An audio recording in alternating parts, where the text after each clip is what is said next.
Hello.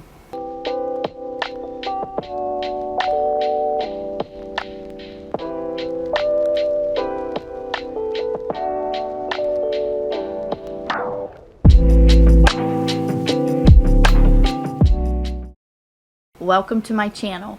I figured a good place to start would be to do a tag video, and I'm gonna do more than just one tag in this. So this is gonna be the Booktube Newbie Tag along with the Fantasy Reader Tag. So let's get into it.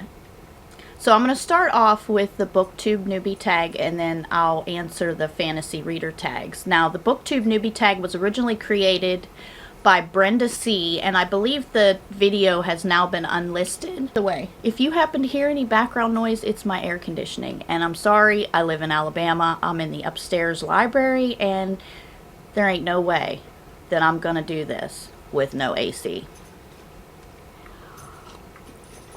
Okay, so I have filmed this video, I think, 3 different times, and while it might have worked out okay and I answered the questions fine, I wanted to add the Fantasy Reader Tag into it, so let's just hope that the 3rd time's the charm for the Booktube Newbie Tag and I don't make a complete fool of myself. Why did you start this channel? I have wanted to start a YouTube channel since I found Booktube back in 2019. I've always been fascinated with YouTube. It might have been Plant-Based Bride who had done a reading wrap. And I ended up falling down the Booktube wormhole one day and found that this was like the perfect opportunity for me to find a niche in YouTube that I really enjoyed. I do an awful lot of reading, and why not talk about it? Question number 2. What are some fun and unique things you can bring to Booktube? You know, I can't say that I think I can bring anything unique. I mean, we've seen everything on Booktube nowadays. It has evolved from what it used to be up until what it is now. So for me to sit here and say that I think I've got something unique, no. The only unique part about my channel would be the fact that I'm the one doing it. Nobody is exactly the same. There's a lot of people that share the same interests, and that's where I feel I can fit in. Maybe just a different perspective. The next question is, what are you most excited for about this new channel?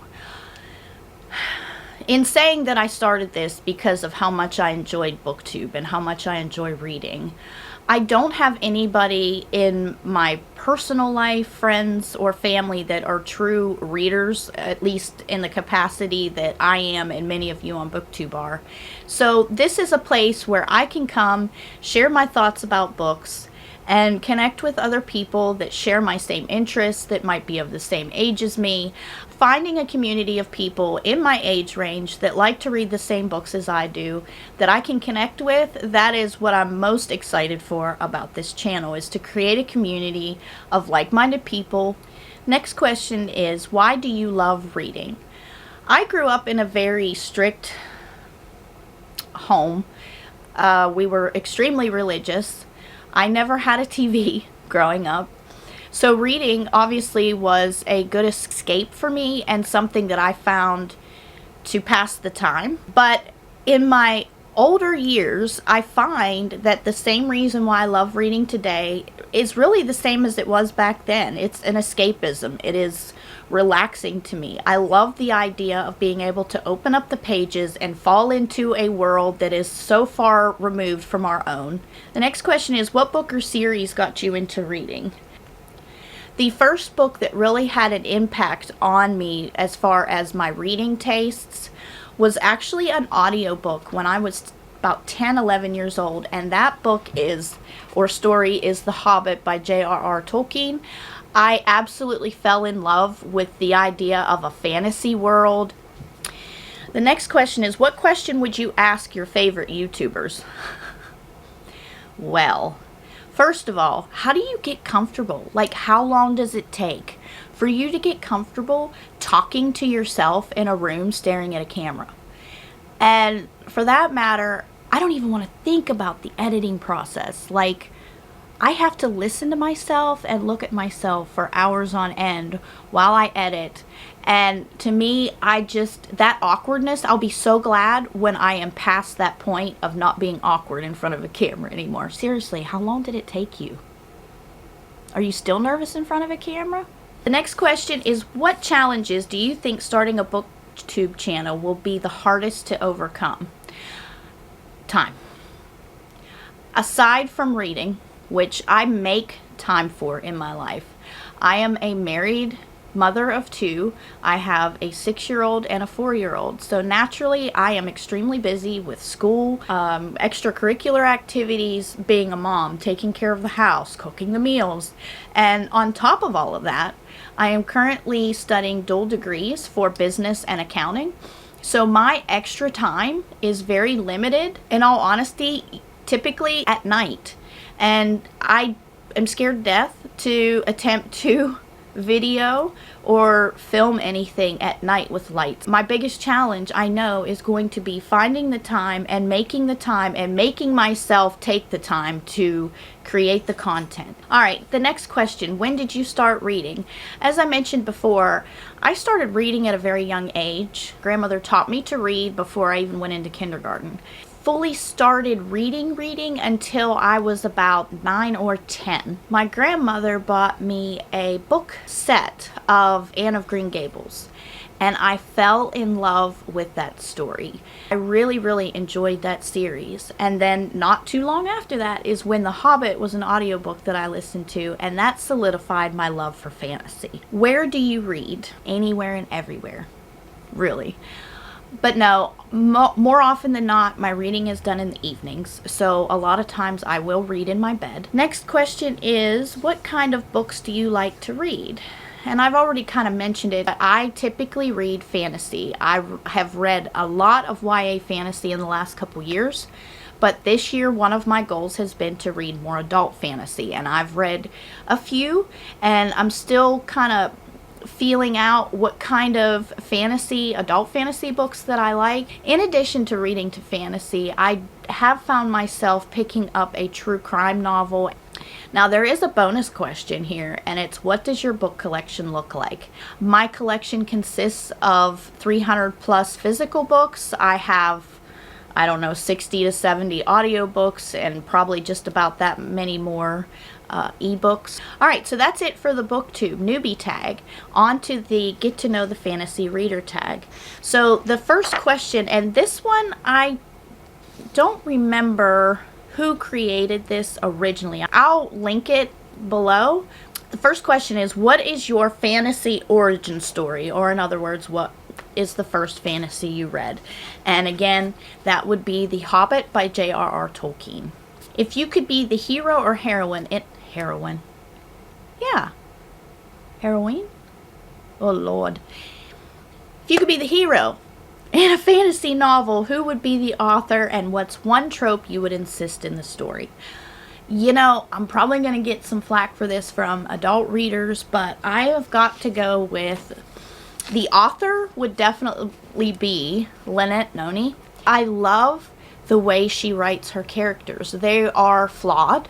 They are not perfect. I would definitely want her to write my story. As far as the trope, I gotta go with the one that probably most people hate, and that's like the badass heroine. Heroine? It just doesn't sound right. Heroine? I don't know. I want to be a badass female character. Maybe more like Poppy from Blood and Ash, you know, where I can be stabby and then ask questions. Yeah, that would be the character that I would want to be. What is a fantasy series you've read this year that you want more people to read? And I have to go with the book that I just finished a couple days ago, and that is The Gilded Ones by, is it Namina Forna or Namina Forna? This book surprised me, and I picked this up on a whim. It wasn't on my TBR. I was really surprised at how much I enjoyed this book.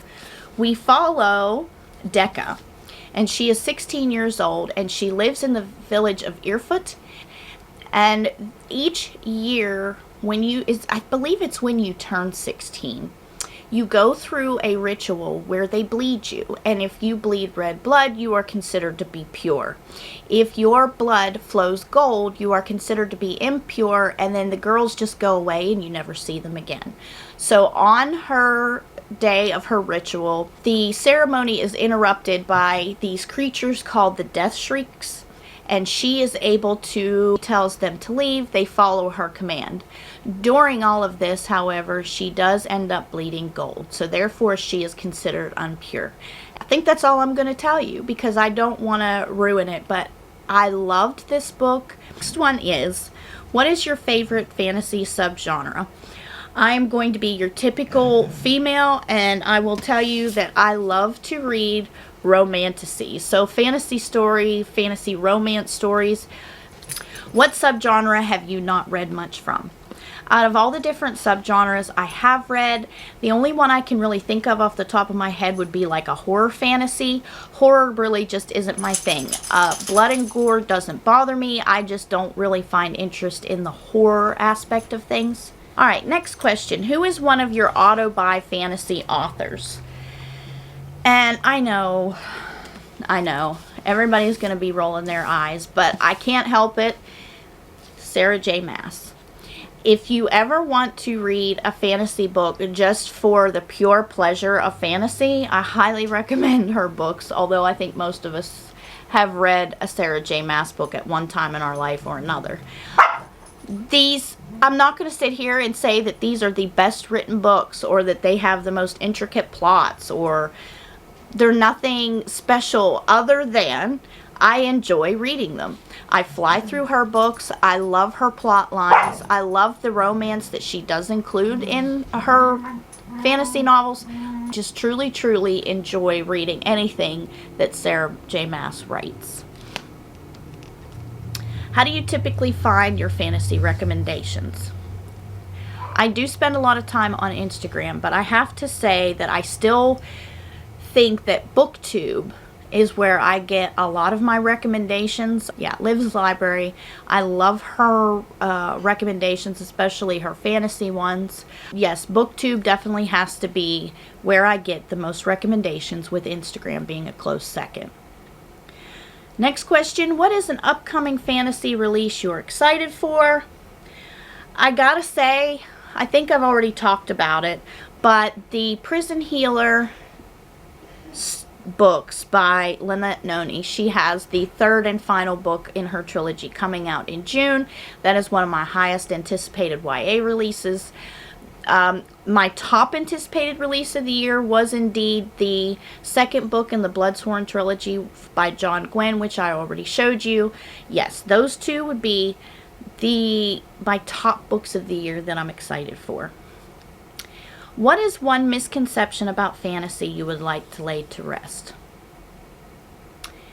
I don't know that I can really think of anything other than a lot of people say, oh, I won't read, at least a lot of people that I talk to that read, I can't read fantasy, it's too hard to understand. And just because they look like chunkers, a lot of these books are easy to read, they're easy to absorb, and I just wish people would get over the feeling of like, oh my gosh, it's such a big book. Alright, next question. If someone had never read a fantasy before and asked you to recommend the first 3 books that came to mind as places to start, what would those recommendations be? The first being Mistborn by Brandon Sanderson. Another one that I would suggest, and I feel like YA is a good place to start. A lot of people say, well, I can't relate to YA stories, but in fantasy, I think the rules can be kind of stretched just a little. And the next recommendation would be 6 Crimson Cranes by Elizabeth Lim. The last recommendation I would have, especially for somebody that kind of likes, if they're a romance reader of any sort, and that would be the ever popular From Blood and Ash by Jennifer L. Armentrout. Alright, so last question. Who is the most recent fantasy reading content creator you came across that you'd like to shout out? I think for this one, the newest one that I found probably be Elliot Brooks. I absolutely have been going through her entire playlist. I love her fantasy recommendations. The most recent video that she put up had me in stitches, and I will link that video in the description box below. But Elliot, thank you for that video. It was hilarious. I enjoyed every second of it, and I'm so glad after listening to that I did DNF that book. Alright, I hope you enjoyed getting to know me a little bit better. I know this was probably awkward as hell, but thank you. If you made it to the end, can you please drop me like an emoji? Let's say a sunshine emoji to let me know that you made it to the end of this video. Please leave me a comment below what you thought of this video, and I hope to bring you much more content in the coming weeks that you will enjoy, that you will spend time with me chatting about the books that I love. Alright guys, that's it for now. I will see you later. Bye!